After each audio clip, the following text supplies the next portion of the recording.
Miss Keisha. Miss Keisha. Miss Keisha. Oh my fucking god, she fucking dead. Hey guys, Kimi here with another map review. And also, yes, I saw Ready As I'll Ever Be come out, and I got He Does Okay to do it, so that's the next one I'm doing. I also have one more planned after that, an OC map called On the Run and Go. Still though, keep your requests coming. Remember that I'd have to get permission from the host first though. And since the other two reviews I've done have gotten positive feedback, I think I'm going to try to do as many of these as possible. I like taking a critical look at maps rather than just watching them for entertainment. This goes without saying, but I'll say it anyway. Me giving feedback to the artists like this is not me trying to insult them or diss on their art. I feel that makes more of an impact instead of just commenting, hey, this looks great, and when there was so much effort put into something like this, there should be effort returned in complimenting this as well. And there certainly will be more complimenting in this criticism because I've been struggling to find things to talk about with this. And this also goes without saying, spoilers. If you haven't read Shattered Sky and haven't seen this map that spoils Shattered Sky, then go read the book, watch the map, then come here. I don't want no buts in the comment, I warned you. Not only did I love Needletail's character, but dang, this song is so epic. I mean, listen to the Frank Sinatra version compared to this and you'll be slapped in the face by the contrast. So, starting off, this is a PNB map, meaning no animation, but there is certainly a lot of tweening, which makes it all the more enjoyable. It matches the pace of the song, which is slow and sullen, but with some aggressive parts as well. And the aggressive parts are accentuated by the movement in Needletail's story. I didn't read the script Northflower made for this, just watch the parts as they come out, but the participants seem to go above and beyond with this. It's thrilling to watch and really portrays Needletail's story and how she grows from a rebellious, spunky kid into a cat with a sense of sacrifice. The way they draw her flicking between the time of her death and her life before that makes me think she's looking back on her mistakes, her losses, her memories. That's a nice effect that adds to the serious tone of this map. And then the credits swing around. It's suddenly all sunny and bright, but Needletail doesn't have eyes. Like, what is this? My heart. And this isn't the first time one of Northflower's maps affected me so much. Oh my. This time I won't be reviewing the thumbnail because it is from one of the parts in the video. I'll get right into the individual criticism. And a small note, Northflower tagged all the parts in the description instead of watermarking. If I say the wrong person for the wrong part, forgive me. Zemi added some really nice tweening in their part, let me tell you. It's like animation, but not animation. It really matches the beat and the effect of the song. Their line art is so smooth and, well, I can't really use the word simple. It's not extra. It doesn't have all these sorts of effects that distract from the rest of the art. It took me time to find something to criticize, and I still kind of didn't find anything, but in the switch between Needletail re-emerging and her looking at Darktail, the scene gets blurred and fuzzy. The cat's kind of double. It's not really noticeable, but once you realize it's there, it's a bit unnecessary. I guess another issue would be that I feel like the water around Needletail should be a bit more animated, or maybe to add some sort of rippling around where she's standing. Great start, Kimi. With Flora Waffles' map, they sort of have the same issue of the fuzziness around the character. There's something about it that makes it hard to watch an individual character for longer than a few seconds. It's as if you're watching a 3D movie without 3D glasses. Gee, could you imagine if they made maps that you need 3D glasses to watch?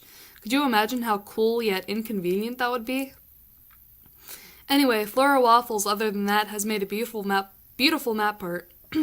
I like that she made all three characters have different facial structures. Violet Paul has this whole kitten fluff thing going on for her. Needletail looks a bit smoother, although since they were following Zemi's part, they may have wanted to add like water droplets coming off her fur, since she had just come up from the lake. Darktail looks as menacing as he was portrayed in the book.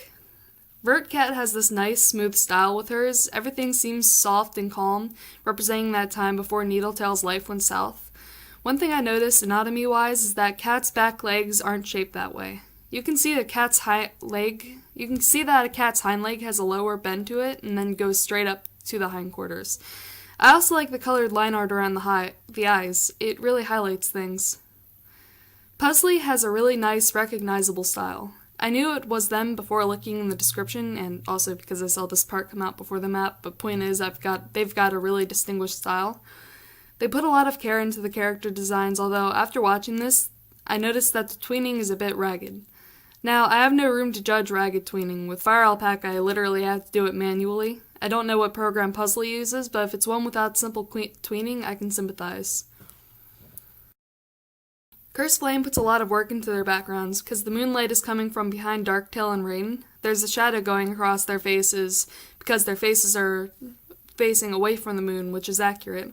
The night sky is very detailed, and the characters each have a different facial structure, like what Flora Waffles had in their part. I'm a little confused, though, about this brief change to Rain. I know he has an eye scratched out, and Curse was trying to show the before and after of that happening. But why is the corner of his mouth bloody? This makes me think he always had a bloody mouth before the whole eye thing happening. I think they could have done without adding the blood around the mouth and to just show him with both eyes.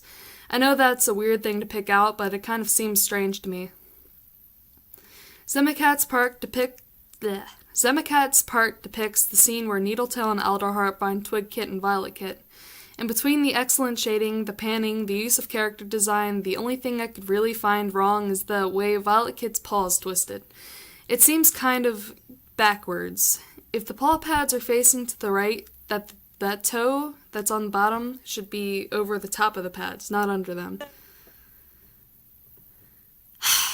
Angel Hawk, you're making it hard for me to find something wrong with this. I literally only see one thing, and that's that weird line on Needletail's chest that's lighter than the rest of her chest, even in the shade.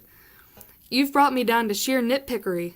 Then again, that's how ready as I'll ever be is going to be. I guess I gotta start getting used to it now. I love the tweening. I see nothing wrong with anatomy. Their style is cute. It's really simply colored and shaded, yet probably complex at the same time. I could pretty much see only that little coloring error on her chest in the first scene. The first thing I noticed on Reilly's part was how this cat on the right just has his tongue sticking out, like limb.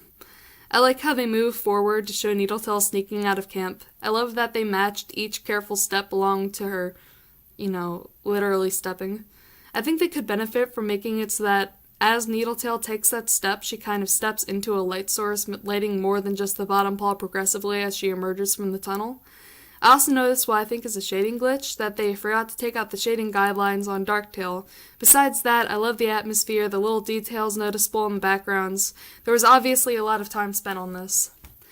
X's Cube treats her part like a painting because of how well the backgrounds merge with the characters. When I think of ShadowClan, this is the sort of gloomier picture that comes to mind. One thing I noticed, and I know this can happen pretty often, this eye is way higher than the other one. I think they were trying to gain some sort of perspective in their part, but it looks a bit off. They should have the eye a bit lower, not completely symmetrical with the other one, but not all the way up there. In this part where they're walking, I like that they distinguished Needletail by making her the only cat looking forward. And here's also where the thumbnail comes in, which is very excellently painted. I love the jagged shading and those little dashes on her face. I like that she moves to the left, taking darkness with her that leaks right into the next part smoothly. And suddenly I'm starting to think that I'm doing these parts out of order. I mean, artist-wise, because it's in the tags, it says Faded Cat, but this part is not Faded Cat. Hers is like 2 parts away, and that's where a bit of criticism comes in on the editor's half. Watermarking the parts makes it so much easier to follow whose part is whose. I know they're in the credits, but wouldn't it be simpler to also have their names in one of the bottom corners? I mean, it's okay to have both. I know North has used watermarking in the Broken Star map. And now, looking at the credits where they're tagged, I think you forgot EUB in the tags. IUBII in the tags, which was the part I said was Reilly Ellis. And the part I just finished critiquing was Eridote, which I feel kind of stupid for because I now recognize their style. I apologize for the confusion. So yeah, maybe stick to either watermarking or put the artists in order directly in the description, not just tag them because they're kind of confusing and out of order that way. This part is Reilly Ellis. I really like their style. It's so cute and each cat in it is different. I think it's adorable how Needletail's nose is just an oval. Normally I'd comment on the anatomy, but I kind of see this as being meant to have a satirical look to it that distinguishes each cat even further than just their designs. I like that they have the characters and scenes pulse along and convulse along with the music. I guess my only quarrel with it is that you can't really tell which direction a light source is coming from. The shading mostly consistent, but is still not clear in some places. PC Shake kind of reminds me of Erido's painting style. I'm impressed that they were capable of tweening this so smoothly and uniquely, although it's not very clear what Needletail is upset at. I see the paw prints, but it doesn't indicate what the paw prints are from. I mean, obviously some sort of cat, but which cat? Still, I like the part of her dropping the bird and how it switches right back to the beginning out of her flashbacks. And Faded Cat makes the transition easier with Needletail opening her eyes, standing up on the shore in the lake. One piece of inconsistency is how she had cuts and scratches in previous parts, but she doesn't here. I think Faded also shows a lot of improvement in this part, which the tweening and the shading show, like, very evidently. Angie Blizzy has a very distinctive style, a nice smooth tweening, amazing scene transitions. The part is very fast-paced, and they did a good job making sure the audience can keep up with it. I'm a bit unclear on this scene. I don't remember the book well enough to know what that part comes from, so I think this needs a little more preface, but besides that, I can really appreciate this part. Wolf Warriors has a very unique shading style. I like the fur pattern and how it stays consistent even with tweening. I know when I tween my shading bounces all over the place. I'm really impressed by their transition into Northflower's part. I guess my one issue with that is that it doesn't look like rain is suffocating him, like what happens in the books. To someone who hasn't read it, it just kind of looks like he's gently brushing his paw against Darktail's face. Other than that, I love that it matches the beat of the music. And remember, it surprised me first watching this that to see a Darktail just jump up and kill him like that.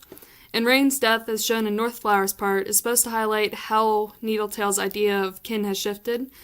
She loved Rain, and since he just died, she has no reason to obey Darktail anymore, especially since he was the one who killed him.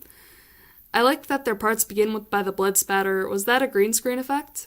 The way that her eyes move as she finds Rain at the beginning and shows shock and disbelief. I love the colors in the background. I'm a bit thrown off by the fast-shifting purple sky behind her. I don't think clouds move that fast, if those are clouds. Catmint has the part where Needletail attacks Darktail instead of Violet Paw like Darktail asked her to. Their line art is so smooth, I can kind of see the jaggedness in Needletail's movement here, though, with tweening, but like I said before, tweening is pretty hard. Catmint may have benefited from adding more frames there to make it smoother. I love the transition between Catmint and Lunar's part. Lunar starts at where Catmint left off, lunging at Darktail and taking him down. One thing I noticed is that the way the jaws are drawn isn't exactly correct. It seems like they're kind of crooked. Like, for example, with Violet Paw, it's kind of hanging to the side instead of straight across, like her jaw was unhinged. Besides that, I adore the movement and the tweening, how it matches the pace of the song. Tundra Seer is really eye-catching and stands out a lot. That's mostly good, although the background changes to red and then back to normal in the next part kind of throws you off. Still, I like the movement, the setting, and all of that. Like, if the colors... I can appreciate the red. It's just, like, on its own, but in this map, it kind of doesn't fit. Katniss has a lot of action in their part. Their cats are very anatomically correct. Their tweening is smooth. It took me a few watches to find something wrong. This is a very minor detail, and it's only noticeable if you pause it, but this orange cat is just standing on the water. He kind of looks like he's floating with no solid ground before he jumps to attack Needletail. Mudshatter really caps off the map with a great end, and I don't really have much to say for it besides the way these paws are angled. I love that they understand how water works, the way the blood kind of pulls at the surface, draining from her as she sinks down. Sorry if I'm talking fast. So, that's about everything. I really appreciate how the map and the song really work hand in hand. Obviously, the creators really communicated with each other, so the parts would run together smoothly. You could tell I was really having trouble finding issues with it, and like I mentioned this before, it's not very hard to impress me, or it's pretty hard for me to find things that were wrong with this, and when I did, it's like very small issues that wouldn't have affected the overall quality of the map. So, thank you guys for watching, and if you like this, I'll be doing more. I have 2 more in mind, like I said at the beginning of the video. See you all next time!